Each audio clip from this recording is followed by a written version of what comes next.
Bom dia a todos. Estamos aqui então, pessoal, iniciando esse curso de escatologia básica e espero que realmente seja uma bênção para todos, apesar de ser um curso básico, como nós estamos falando.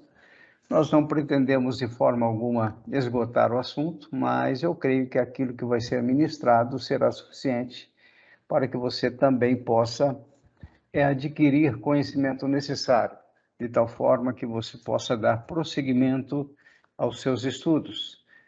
O programa do curso, apesar de nós termos passado no grupo, eu quero colocar aqui para deixar bem calibrada as expectativas de vocês.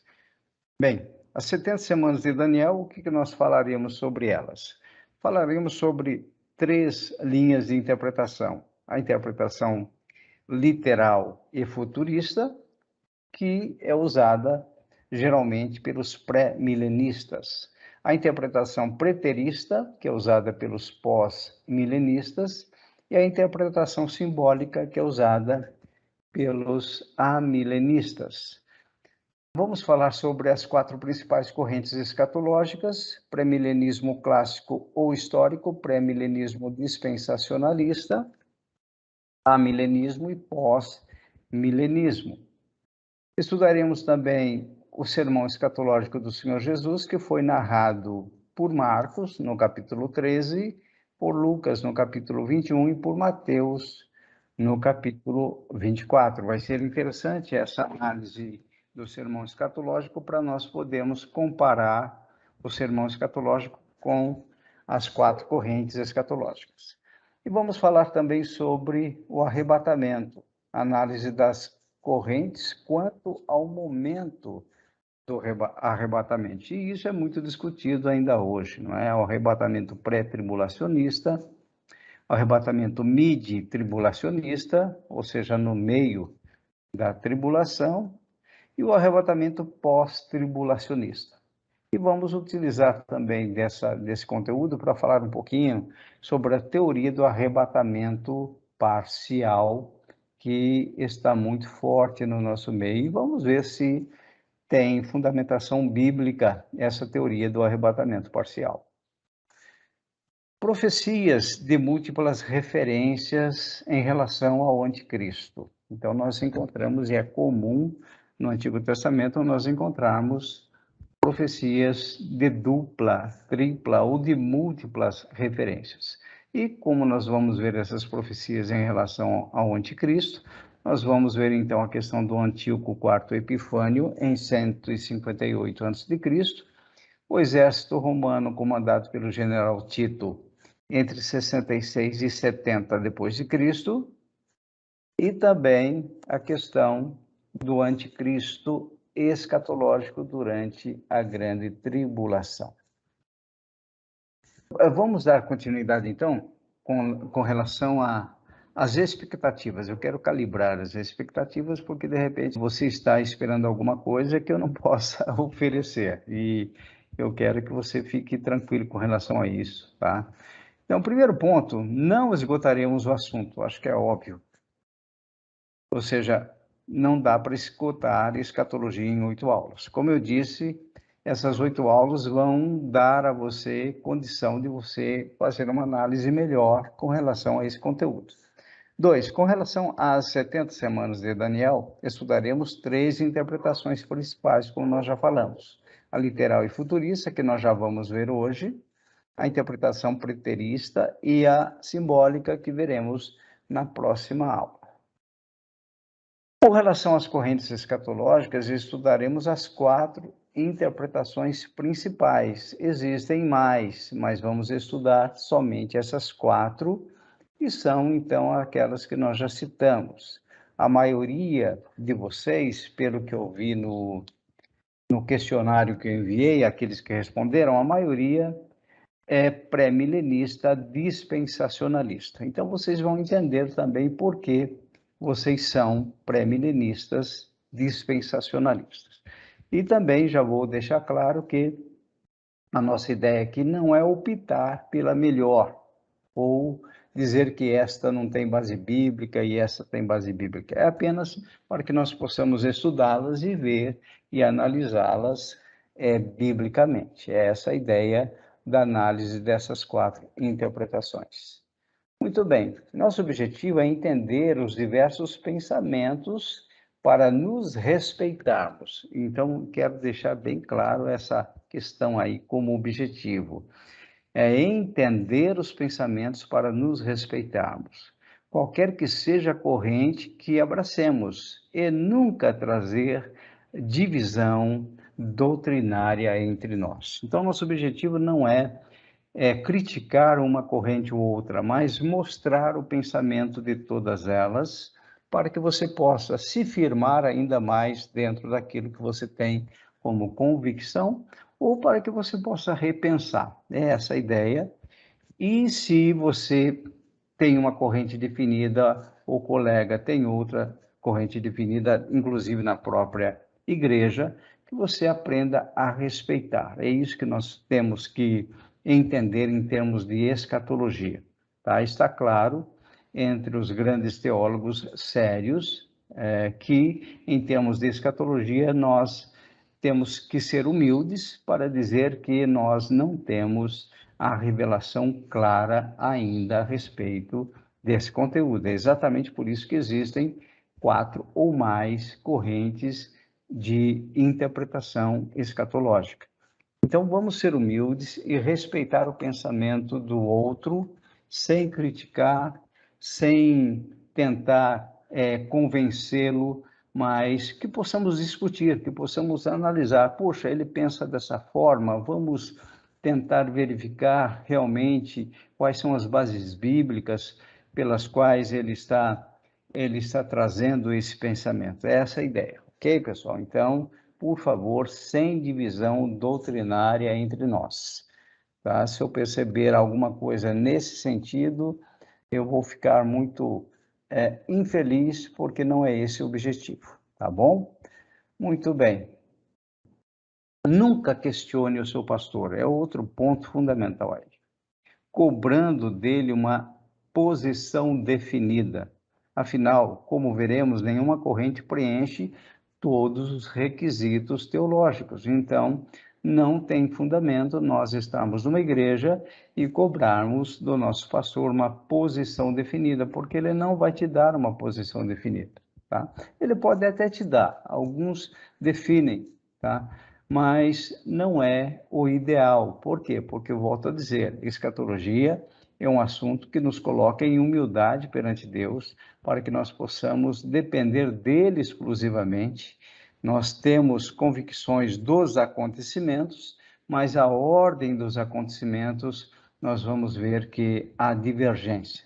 E aí nós temos que, então, nos humilhar perante a potente mão de Deus e aguardar até que haja convicção clara, convencimento do Espírito Santo de que tal corrente é a correta. Muito bem. Análise e interpretação dos textos. Também isso é importante que vocês entendam. Primeiro, usaremos o método histórico-gramatical, o qual considera a Bíblia como fruto da inspiração divina, vejam só, como sendo algo inerrante, infalível e autoritativa. Então, nós, com esse método, nós não vamos questionar aquilo que a Bíblia está nos trazendo como verdadeiro. Aí nós vamos respeitar, nós vamos deixar o texto falar e não colocar no texto aquilo que nós imaginamos, aquilo que nós pensamos, ou aquilo que a nossa corrente escatológica nos ensina, a não ser que ela esteja em linha com a interpretação. Esse método histórico-gramatical é o método que foi utilizado pelos apóstolos, pelos pais da igreja, foi fundamentado ainda mais durante a Reforma e tem sido o método utilizado pelos grandes pregadores e teólogos dos últimos tempos. Outro método utilizado que não é recomendado é um método histórico-crítico. O método histórico-crítico ele é utilizado nas grandes universidades, o que leva o leitor, o intérprete, a questionar a Bíblia. Então, veja, nós não usaremos os questionamentos de forma nenhuma, porque para nós a Bíblia é autoritativa, ela é inspiração divina, ela é infalível, ela é inerrante. Então, é esse método histórico, gramatical, que vai nos dar essa fundamentação. 2. A análise dos textos terá como base a exegese bíblica e os princípios básicos da hermenêutica bíblica. A exegese, não sei se vocês conhecem esse termo, é um termo teológico que nos ensina a extrair do texto exatamente aquilo que o texto quis dizer. Então, a exegese nos coloca em posição de humildade também, porque a exegese me impede de dar o meu parecer pessoal. Não é que me impede, mas ela me previne disso. Quando eu dou o meu parecer pessoal sobre uma interpretação, eu estou dando por minha conta e risco. A exegese me livra disso, porque a exegese vai requerer um estudo mais profundo do texto, para que nós possamos extrair do texto exatamente aquilo que o autor bíblico quis dizer. Então, é importante nós entendermos essa questão. A exegese, ela requer estudo, ela é trabalhosa e ela nos leva a dizer o seguinte, com relação a esse assunto, a Bíblia diz isto, isto e isto. Isso é exegese. A exegese é quando nós colocamos no texto aquilo que nós achamos, e essa não é a forma correta de interpretação bíblica. Importante nós termos esse pensamento. Nós não temos, a Bíblia não é de particular interpretação, Pedro fala isso, mas requer o quê? Iluminação do Espírito Santo, humildade, busca, nos amparar numa boa teologia.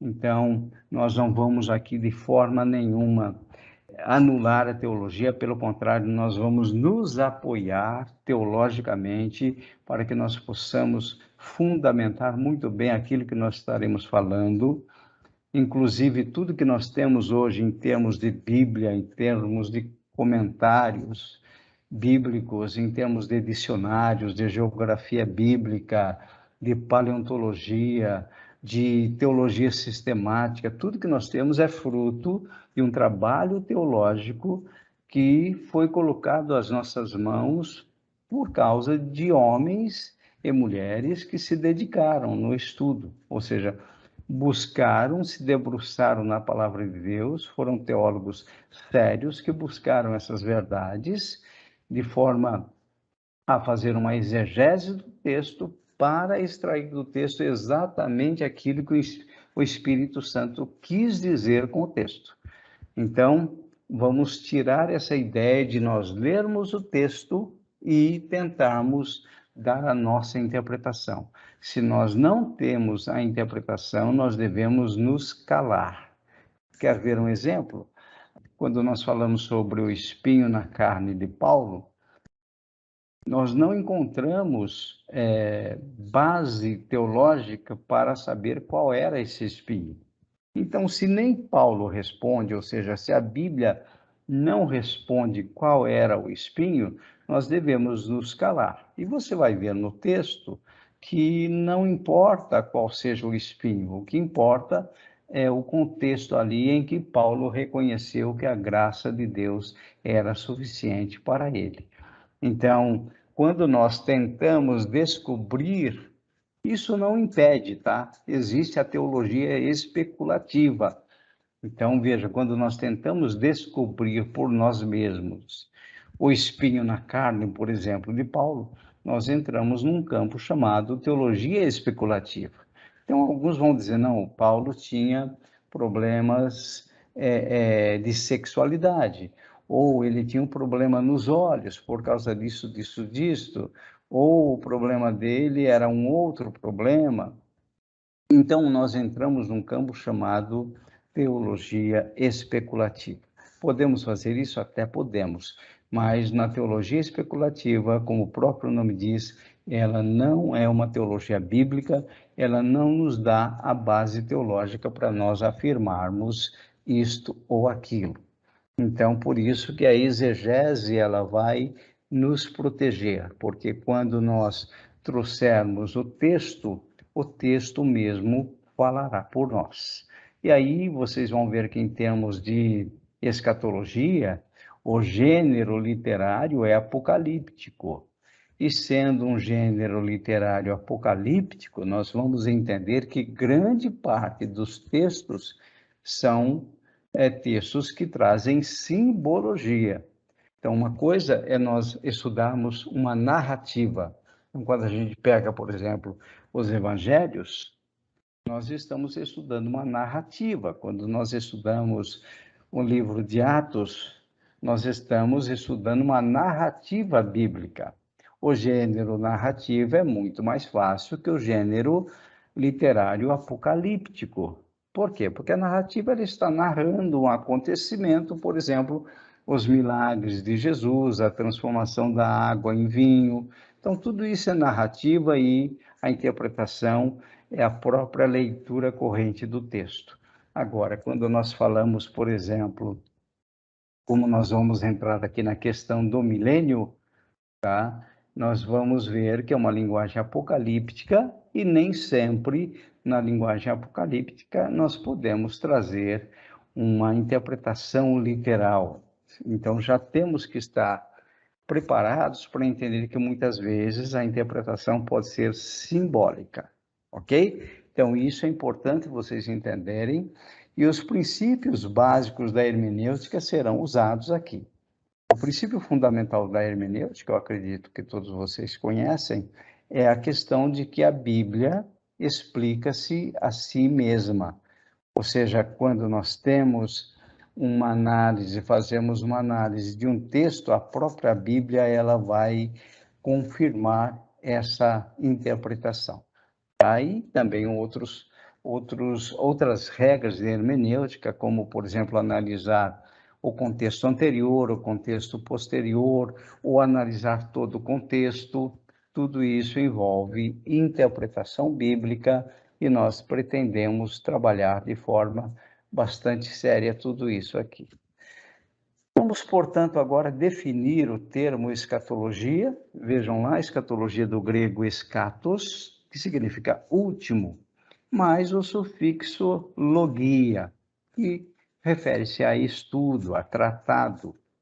Então, podemos dizer que escatologia é o estudo do último, ou os acontecimentos do fim do mundo, enquanto objeto físico e também da própria humanidade, ou seja, é a doutrina do futuro. Então, se você der uma olhada nesse assunto nos livros de teologia sistemática, porque a teologia sistemática é importante também, porque ela vai trabalhar doutrinas básicas, como, por exemplo, a Trindade, a divindade do Pai, do Filho, do Espírito Santo, vai trabalhar a questão da soteriologia, que é a doutrina da salvação, vai trabalhar a questão da hamartiologia, que é a doutrina do pecado, vai trabalhar a questão da cristologia, ou seja, ministério e obra de Jesus, a pneumatologia, que é ministério e obra do Espírito Santo, e dentro, então, das doutrinas trabalhadas nas teologias sistemáticas, você vai encontrar também a doutrina do futuro, que nada mais é do que a escatologia. Então, a escatologia, ela trata de acontecimentos futuros. Entretanto, nós vamos ver que alguns acontecimentos já aconteceram. Entretanto, nós aguardamos o acontecimento maior. Eu creio que todos nós estamos ansiando por isso, que é a segunda vinda do Senhor Jesus e o arrebatamento da igreja. Muito bem, então, dando continuidade aqui, vamos falar sobre milênio. Não tem como tratar de escatologia sem falar de milênio. Então, já vamos definir aqui milênio, e essa definição é uma definição já literal de milênio, ok? Então, um milênio refere-se a um período de 1000 anos. Óbvio, isso equivale a cerca de 365.242 dias, basta você fazer as contas. Ou 12.000 meses, 10 séculos, ou 100 décadas.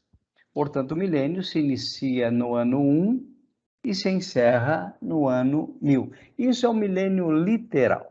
Tá? Nós vamos ver correntes que não creem no milênio de forma literal, como nós dissemos, algumas correntes, ao lerem Apocalipse 20, vão ler de forma simbólica. Então, vão ler a questão do milênio lá como sendo um período simbólico, mas não um período literal de 1000 anos. Então, isso é milênio na definição geral, principalmente pré-milenista. Agora, veja aqui, nesse gráfico, espero que tenha ficado num tamanho ideal para vocês. Nós vamos analisar o milênio já dentro das 4 correntes, ou 3 correntes, porque essa primeira corrente aí, a pré-milenista, ela se divide, ok? A corrente pré-milenista, ela pode ser a pré-milenista clássica ou histórica e a pré-milenista dispensacionalista. Então, volto a dizer, pelo questionário, a maioria de vocês são pré-milenistas dispensacionalistas. E esse gráfico, então, ele vai mostrar de uma forma bem simplificada, depois nós vamos nos aprofundar um pouquinho mais durante o curso, de uma forma bem simplificada, o milênio na linha do tempo dentro de uma visão pré-milenista.